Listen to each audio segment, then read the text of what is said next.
بنا بر هر تقدیر دا اوږده موضوع ده. نبی علیہ السلام فرمایي وایي چې کله تاسو د عینه سوداګانې شروع کړي، حرام معاملات هم شروع کړل، واخذتم اذناب البقر، او تاسو د غواګانو لکۍ ونیولې، د غواګانو لکیو پسې ورپسې شولئ او دې ته مو کار وویلې، دین او د الله عبادت او طاعت مو پرېښودو، او رضیتم بالزرع، او تاسو راضي شولئ او خوشحاله شولئ او اخته شولئ په زرع او فصلونو کروندو کې. او ورسره څلورم نمبر وترکتم الجهاد، او جهاد فی سبیل الله مو پرېښودو. څلور کارونه مو چې وکړل، سلط الله علیکم ذلا، الله به در باندې داسې ذلت مسلط کی، لا ینزعه منکم عنکم ابدا، چې ستاسو نه به هېڅکله لرې نه کي، حتی ترجعوا الی دینکم، تر دې پورې چې دین ته راوګرځېږئ. بېرته نبي علیه السلام حل او دوا او علاج بیان کړلو چې هغه دین ته راګرځېدل دي، د الله عبادت او طاعت ته راګرځېدل دي، جهاد ته راګرځېدل دي، حلال معاملو ته راګرځېدل دي. ابو داود دا حدیث او دا روایت ذکر کړی دی.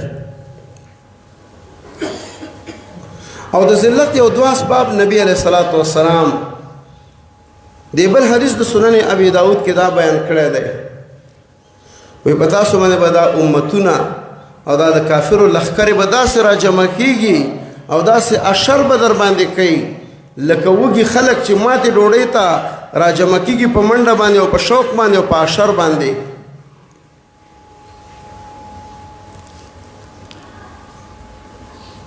سړی چې کله وږی شي بیا ورسره د الله د نعمتونو قدر پیدا شي.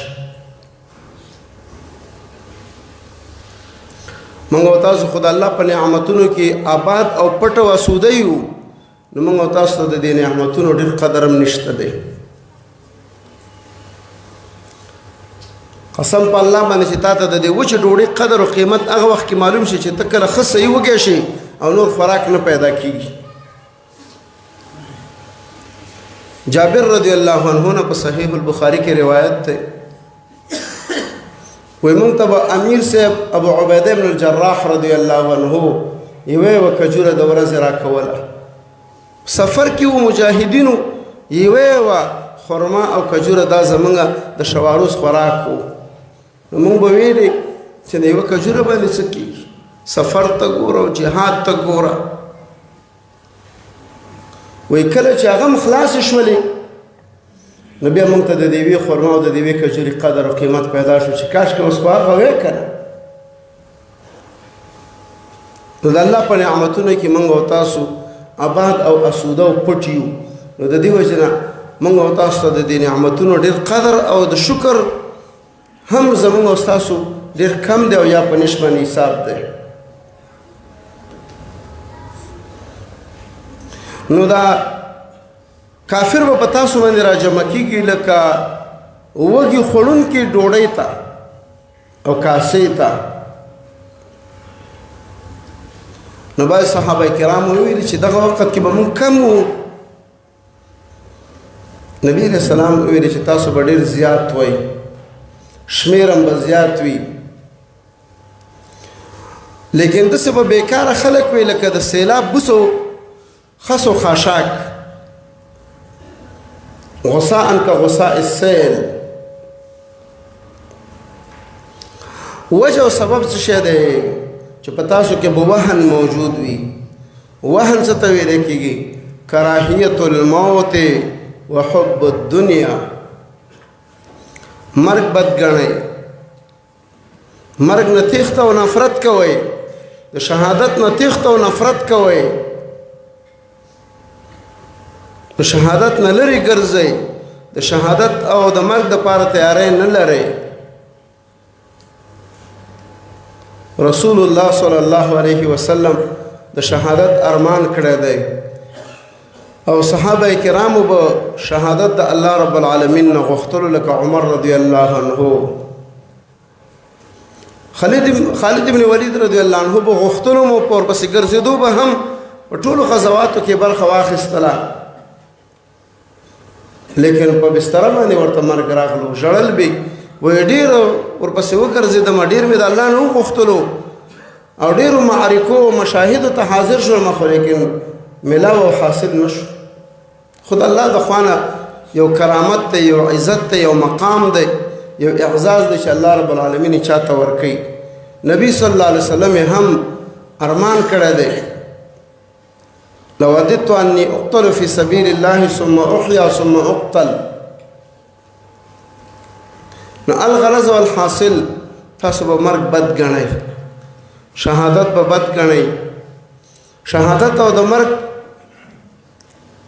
شهادت طلب به نه کوئ. البته حدیث کې دا مسله ذکر شوې ده، لا يتمنين احدكم الموت لضر نزل به. یو سړی به د مرګ ارمان نه کوي د وجې د بعضې تکلیفونو او مصیبتونو نه چې د باندې راغلي دي. مریض دی، قرضدار دی، بندي دی، په تکلیف کې دی، مشقت کې دی، فقر کې دی، نو د مرګ غوښتنه به نه کوي. د شهادت سوال او تمنا او غوښتنه کولی شي، او کله چې ډېر زیات تنګ شي د مصیبتونو او تکلیفونو نه، بیا به داسې دعا کوي چې الله رب العالمین ما ته ژوند را نصیب کړي، که په ژوند کې مې خیر وي، او مرګ راته را نصیب کړي که په مرګ کې مې خیر وي. او ځان وژنه دا خو بیا شرعاً حرام او ناروا کار دی. نو نبی علیہ الصلوۃ والسلام فرمایي وی کراهیت الموت، تاسو به دا مرګ بد ګڼئ، شهادت به نه خوښوئ، مرګ نه به نفرت کوئ، مرګ نه به تیښته کوئ، د مرګ دپاره به کوم تیاری او کوم اسباب تاسو نه لرئ، او ډېر کوشش به دې دا وي چېره مړ نه شم او مړ نه شم او مړ نه شم. او دویم نمبر حب الدنیا، د دنیا سره مینه او محبت، د دنیا شوق کول، په دنیا کې حرص کول، په دنیا کې بخل کول، په دنیا کې شح کول. دنیا د ژوند مقصد ګرځول، دنیا د ژوند نصب العین ګرځول، په دې باندې دوستي او دشمنی دا معیار د ژوند، دا معیار د دوستۍ به وګرځوئ. نو نبی علیہ الصلوۃ والسلام مشکل هم بیان کړلو، قومونه په تاسو باندې مسلط کیږي، اسباب بیان کړو، محبت د دنیا او کراهیت الموت. تاسو ګورئ عزتمندو په مؤمنانو مسلمانانو باندې په فلسطین کې، کشمیر کې، عراق کې، سوریه کې، نورو ځایونو کې د دې خو لوی اسبابو نه دا ده چې موږ او تاسو هغه خپل اسلام او دین د قرآن او د سنت پرېښی دی. روایتو کې راځي چې د اسلام به نوم پاتې شي، د قرآن به رسم او رواج پاتې شي، جماعتونه په ظاهر کې تعمیر او جوړ وي، خو د هدایت د قرآن او د سنت نه به خالی وي. د الله عبادت او طاعت مو پرېښی دی، جهاد او قتال فی سبیل الله مو پرېښی دی، توحید او د سنت دعوت مو پرېښی دی. او د دې سره سره د مرګ نه په کراهیت او نفرت کې یو، او په محبت د دنیا کې اخته یو. او د دې سره سره عزتمندو بل سبب هغه دا دی چې د مؤمنانو ترمنځ وحدت نشته، اتفاق نشته دی، او دوی په تفرق او په اختلافاتو کې واقع دي. او الله رب العالمین فرمایي چې ولا تفرقوا، ډلې ډلې مه کېږئ، ډلې ډلې کېږئ ما. امت په تفرق کې اخته دی، او نبی علیہ السلام ویلي و په دې امت کې به 3 اویا ډلې جوړېږي، او دا یوه ډله به د نجات والا وي، اصحاب السنة والجماعه، چې د سنت او د حدیث تابعدار وي، او د جماعت د صحابه کرامو تابعدار وي. اهل السنت، اهل الحدیث والجماعه، او اصحاب د جماعت الصحابه. نو امت په تفرق او په اختلافاتو کې واقع دی. څومره تفرق او اختلافات په دې امت کې واقع دي او چلیږي، درېیمه دا ده چې د مؤمنانو قیادت نشته دی، امیر نشته دی، جماعت نشته دی. او د امیر او د جماعت نه بغیر، د بیعت نه بغیر ژوند دا د جاهلیت مرګ دی. د مؤمنانو یو صف نشته دی، یو قومنده نشته دی، یو مرجع نشته دی، یو مرکز نشته دی. او شپږم سبب دا دی ایبتغون عندهم العزه، د کافرونو د عزت تمه کوي، کافرونو عزت غواړي، د کافرو اطاعت کوي، د کافرونو یریږي، او عزت او کامیابی دوی د کافرو سره ګڼي او د کافرو نه ګڼي. عزت او کامیابی دا یې د کافر نه ګڼلې ده، او په الله باندې ایمان او یقین نشته دی چې دا عزت او ذلت خو د الله سره دی. تعز من تشاء و تذل من تشاء. او په دې باندې د دوی ایمان او یقین نه دی جوړ چې دا بادشاهي ورکول او بادشاهي اخیستل، مشري ورکول او اخیستل دا خو د الله کار دی. تؤتي الملک من تشاء وتنزع الملک ممن تشاء بيدك الخير وتعز من تشاء وتذل من تشاء. سنن ابي داود کې دا واقعیا ده. نبی صلی الله علیه وسلم ته یو سړی راغلو، وی ویلې یاره وی زما ژبه او زما وینا او زما ستاینه نو ستاینه ده، او زه خلکو ته په دې خپله وینا او په دې شعر باندې عزت ورکوم، او زما ژبه او زما وینا ګوره بیا دا بیا شین عیب ام دی. داسې نبی علیه السلام ته یو ښودنه او اختار غوندې ورکولو چې زما وینا او زما شعر او زما ژبه دا نو ام عزت دی او ام ذلت دی. لکه بعضې خلک ویل مړه موږ سره عجیبه ژبه ده که نه، او پلانکي صاحب سره داسې عجیب شعر دی، وی پلانکي سره داسې قلم دی ګورئ چې خراب پې دي کي. بعضې خلک په دې باندې لوی او تکبر کوي او داسې ګڼي چې دا د عزت او د ذلت ذمهوار دا فلانکی صاحب دی، د هغه قلم دی، د هغه خط دی، او د هغه ژبه ده، او د هغه بیان دی، او د هغه تقریر دی، او د هغه شعر دی. اوس هم په دې کې ډېر خلک اخته دي، یاره وایي پلانکي د خولې نه ځان ساته وایي. نو د دې دا مقصد دی چې یاره دا عزت او ذلت ته دی پلانکي بنده په دې قلم او په دې ژبه کې پروت دی.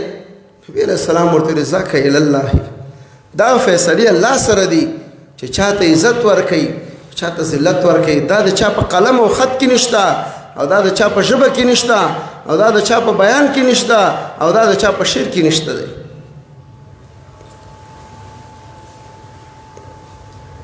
د جمهوریت کې دلته یو والي تیر شوی دی، نوم یې نه اخلم. نو څه ځوانان وو، هغوی به ترېنه هر میاشتې 10 لکه روپۍ اخیستې، او دی په هر وخت کې په دې ډارولو چې والي صاحب ګوره موږ در پسې دا لیکنې تیارې لیکلي دي چې تا دا کارونه کړي دي، که دا روپۍ ته موږ لا نه راکوې دا موږ سمدستي په فیسبوک او انټرنیټ کې درپسې نشرو.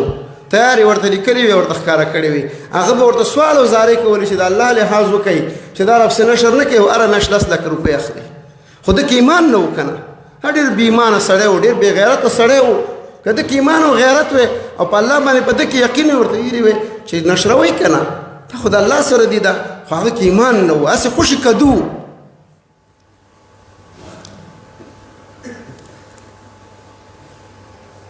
کدو هسې د زرې عمره ایمان پکې نه و. نو د دې وجې نه بعضې انسانان دا کړي چې د عزت او ذلت د بل چا سره دی. نو الله رب العالمین فرمایي چې د عزت او ذلت دا فیصلې د الله سره دي، دا تقسیمات د الله سره دي. وتعز من تشاء وتذل من تشاء. بعضې داسې وایي چې دا بادشاهي او دا امارت او دا قوت او دا مشري دا د فلانکي قائد او د لیډر او د امیر سره ده. که هغه رانه ناراضه شو، ما نه دا مشري اخلي او لرې کېږم او ذلیله کېږم. او دا بادشاهي لکه چې د روس او د امریکې په لاس کې ده، چې هغوی رسمیت درکړي نو ته عزتمند یې، چې رسمیت در نه کړي نو دا عزت نشته دی. نه، داسې نه ده. بادشاهي مشري ورکول دا د الله رب العالمین په لاس کې دا تؤتي الملک من تشاء وتنزع الملک ممن تشاء. دا خو د الله اختیارات دي، د الله تقسیمات دي، د الله فیصلې دي. او په دې کې عزت او ذلت نه دی او نه دا د عزت او د ذلت معیار دی. سورة الفجر کې الله فرمایي وای بعض انسان ته چې الله مال او اولاد ورکي نو دی وایي چې الله زما ډېر عزت وکړو، خو چې الله پې رزق او مال راتنګ کړي نو وایي رب اهانن، الله زه ذلیل او سپک کړم. الله وایي کله، دا مال او د مال زیاتېدل او کمیدل دا د عزت او د ذلت د کامیابۍ او د ناکامۍ معیار او قانون نه دی. د بندگانو فیصلې او پریکړې دا د مشرۍ او د عزت او د ذلت معیار نه دی. ژبه او قلم د انسانانو دا د عزت او د ذلت معیار نه دی، دا د الله رب العالمین سره دی. نو الغرض دا دی چې مؤمنانو مسلمانانو مشران د کافرو سره عزت طلب کړي. الله سورة النساء کې وایي ایبتغون عندهم العزة، دوی د هغوی سره عزت طلب کوي او حال دا دی چې د عزت اختیارات ټول د الله سره دي. د مؤمنانو منظم او منسجم اقتصاد نشته دی، د مؤمنانو منظم او منسجم شورا نشته دی، امیر نشته، قائد نشته دی. د مؤمنانو د مسلمانانو د زیرمو نه صحیح استفاده نشته دی. اسباب او وسایل د مسلمانانو دی او ګټې ترېنه کافر اخلي. نو امت او دارنګه مسلمانان چې نن په ذلت کې واقع دي هغه دا ده چې د الله سره تعلق او قرآن او په سنت باندې تمسک نشته دی. او آیات کریمه کې الله فرمایي چې عزت د الله دی، ولرسوله او د رسول دی، وللمؤمنین او د مؤمنانو دی، ولكن المنافقین لا يعلمون، لیکن منافقان پوهیږي نه. الله رب العالمین دې مونږ ته او زمونږ ټولنې ته او زمونږ اسلامي امت ته عزت او قوت او کامیابی او خوشحالی نصیب کی. الله رب العالمین دې مونږ او تاسو د ذلت او د هغې د اسبابونه نجات را نصیب کی. آمین یا رب العالمین.